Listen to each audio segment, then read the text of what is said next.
Bapak, Ibu, Saudara yang dikasihi Tuhan, kita bersyukur kita memasuki hari yang baru, Selasa 24 Oktober 2023. Sejenak kita disapa oleh firman Tuhan, diberkati Tuhan, untuk itu kita berdoa.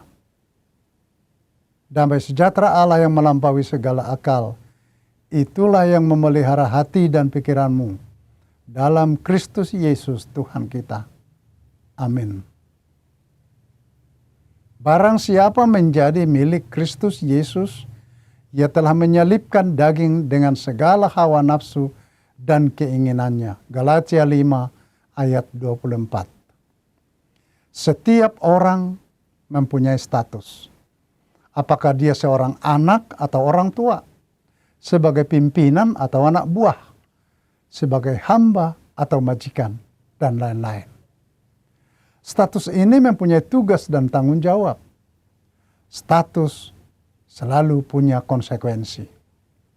Orang Kristen statusnya adalah sudah menjadi milik Kristus. Kristus Yesuslah yang menjadi pemilik diri seorang Kristen. Karena itu hidupnya harus disesuaikan dengan kehendak Kristus.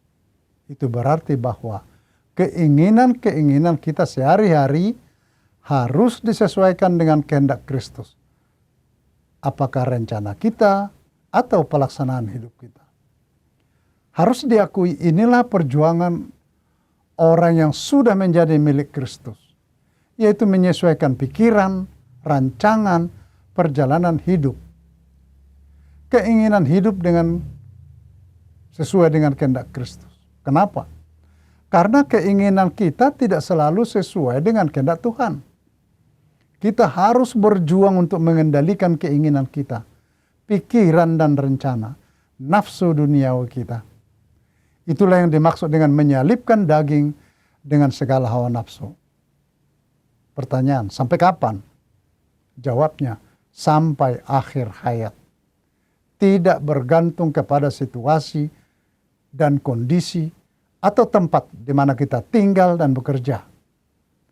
Karena itu, kita orang Kristen tidak boleh lengah atau lalai atau terlena untuk menjaga diri kita. Saat kita lengah atau lalai atau terlena, itu menjadi kesempatan yang sangat baik bagi iblis untuk menjatuhkan kita dari hadapan Kristus. Sehingga kita kehilangan status kita sebagai milik Kristus. Sepanjang hidup kita harus terus berjuang dan bertahan agar kita tetap setia kepada Tuhan Yesus. Perjuangan iman kita adalah sampai akhir hayat. Apa kekuatan kita untuk dapat atau mampu mengendalikan atau menyalibkan daging dengan segala hawa nafsunya? Firman Tuhan dengan jelas dan tegas menyatakan, yaitu hidupnya harus dipimpin oleh Roh Kudus. Roh Kudus itulah yang berkuasa, yang mengendalikan hidup orang tersebut. Tanpa kuasa Roh Kudus, manusia tidak akan mampu menjalani hidupnya sesuai kehendak Tuhan. Dengan firman Tuhan ini kita diingatkan agar tetap ingat status kita sebagai milik Kristus. Tuhan sendirilah pemilik diri kita, pemilik hari-hari kehidupan kita. Jika kita setia berjuang menempatkan diri kita sebagai milik Kristus, Kristus sendirilah yang menjamin hidup kita. Karena Kristus tidak akan membiarkan miliknya dirampas oleh apapun. Karena itu, marilah kita pakai kesempatan hari ini untuk menunjukkan kesetiaan kita, menunjukkan bahwa kita sudah milik Kristus. Selamat pagi, Tuhan memberkati. Kita berdoa. Terima kasih Tuhan, Engkau telah mengangkat kami menjadi milik-Mu. Tapi kami akui kami lemah.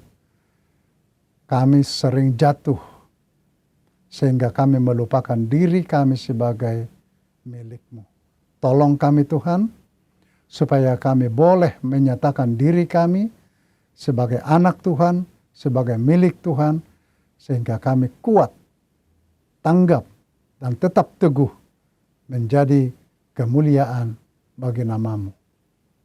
Biarlah hari ini juga kami gunakan untuk memantapkan kehadiran kami sebagai milik-Mu lewat segala aktivitas kami hari ini. Amin.